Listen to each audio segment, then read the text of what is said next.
Bismillahirrahmanirrahim. Alhamdulillahirabbil alamin. Allahumma salli wa sallim ala sayyidina Muhammad wa ala ali sayyidina Muhammad. Allahu akbar, Allahu akbar, Allahu akbar. La ilaha illallah wallahu akbar. Allahu akbar walillahil hamd. Ungkapan yang diulang-ulang semenjak terbenamnya matahari di akhir Ramadan, ataupun juga takbiran yang disunnahkan kita perbanyak di malam hari raya sampai khotib naik untuk menyampaikan khutbah Idul Fitri.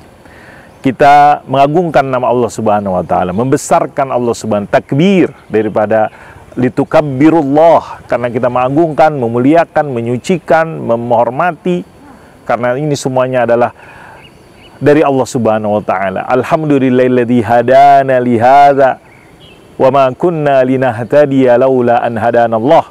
Dialah Allah Subhanahu wa taala, Ar-Rahman Ar-Rahim, Al-Malik Al-Quddus, yang memberikan kepada kita umatnya Nabi Muhammad sallallahu alaihi wasallam syariat berpuasa 1 bulan di bulan Ramadan. Kemudian diakhiri dengan kita salat Idul Fitri, ataupun yang dikatakan merayakan gembira Lebaran, Idul Fitri. Taqabbalallahu minna wa minkum, taqabbalallahu minna wa minkum, siyamana wa siyamakum, a'adahullahu alina wa alal ummatil islamiyah bil khairi wal yumni wal barakat, wa harrarallahu al masjidil aqsa ila rihabil muslimin. Lebaran, senang bersuka cita. Saking senang dan bersukanya citanya tersebut adalah Sayyiduna Maulana Muhammadun sallallahu alaihi wasallam disebutkan ketika sunnah di dalam lebaran tersebut mukhalafatut tariq, jalan dari satu jalur, baliknya dari jalur yang berbeda. Kenapa? Untuk menciarkan. Karena kalau orang senang nggak bisa sendirian. Kita senang sendirian enggak. Senang itu kita berbagi. Energi positif, energi senang. Makanya kita berkumpul senang karena kita alhamdulillah dengan izin Allah Subhanahu wa taala bisa melaksanakan satu perintah. Alhamdulillah kita bersuka cita. Sebagaimana kita senang setiap buka puasa setiap hari. Sekarang kan kalau orang puasa, mana yang ditunggu? Habis asar, mana yang tunggu? Azan maghrib, senang. Maka begitu juga setelah selesai 1 bulan, maka yang disebut dengan Idul Fitri, salah satu maknanya Idul Fitri adalah balik makan. Balik makan, nggak boleh, haram kita puasa tanggal 1 Syawal. Kenapa? Id, balik kita al-fitr makan.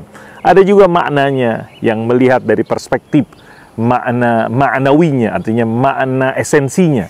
Setelah kita berpuasa, setelah kita beribadah kepada Allah, setelah kita melaksanakan ketaatan-ketaatan dan kita berharap itu diterima, ghufira lahu ma taqaddama min zambi, diampuni dosa-dosanya oleh Allah Subhanahu wa taala. Kayaumi waladati ummuh, seperti hari yang ibunya dulu mengeluarkan dia dari periode ini, dilahirkan tersebut. Karena apa? Nggak ada cacat, nggak ada dosa, karena udah diampuni oleh Allah Subhanahu wa taala. Makanya doa-doa yang disampaikan, tahniah, ungkapan yang disampaikan dulu para sahabat ridwanullah alim dengan taqabbalallahu minna wa minkum. Mudah-mudahan diterima apa yang kita lakukan di bulan Ramadan oleh Allah Subhanahu wa taala. Kita orang Indonesia mengenal dengan ungkapan minal aidinal faizin. Minal aidinal faizin. Boleh apa enggak? Boleh. Karena ini ungkapan kegembiraan. Di Indonesia campur tuh, karena Indonesia ini banyakkan muslim, pakai bahasa Arab, minal aidin wal faizin. Apa artinya minal aidin wal faizin? Orang-orang yang menang, orang-orang yang kembali. Orang faizin, orang-orang yang menang. Makanya disebut menang karena ada faizin, beruntung menang. Aidin artinya orang-orang yang berhari raya, balik.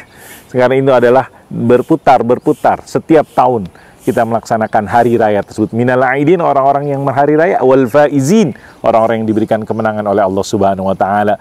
Taqabbalallahu minna minkum minal aidin al faizin. Kullu amin. Ada juga di Arab disebut kullu amin wa antum bi khair. Setiap tahun mudah-mudahan kebaikan senantiasa menaungi Anda, senantiasa diliput oleh kebaikan dari Allah Subhanahu wa taala. Hari ini jangan ada yang sedih. Hari ini, hari raya ini nggak boleh ada yang sedih. Rasulullah SAW melonggarkan ataupun ada hiburan-hiburan yang dahulu disilahkan. Kenapa? Karena hari raya. Mungkin sekarang apa hiburannya sekarang ini, zaman sekarang kayaknya hiburannya bikin senang adalah selfie-selfie. Ada orang habis sholat id pada selfie, bagus tuh. Kalau disiapin foto booth, nah, ini DKM Masjid Tazkiyah siapin foto booth. untuk menyambut hari raya. Karena apa? Senang, bergembira, senang. Sehingga ini misalnya bisa jadi sebuah bentuk bagaimana kita pengen senangnya tersebut dengan kita ekspresikan, dan mudah-mudahan kesenangan tersebut adalah kesenangan qul bifadlillah wa birahmati fabidzalika falyafrahu, dengan karunia Allah Subhanahu wa taala, dengan rahmat dari Allah Subhanahu wa taala. Meskipun demikian, kita juga tetap perhatikan adab Islamiyah, adab-adab, aturan-aturan. Bersyukurlah, kita usahakan untuk ghaddul basar. Apa itu ghaddul basar? Jaga pandangan. Jangan sampai ke adab-adab tersebut. Salaman dengan yang bukan mahramnya, ini juga perlu juga diperhatikan tersebut. Lebaran bukan berarti kita melalaikan aturan-aturan syariat dari Allah Subhanahu wa taala.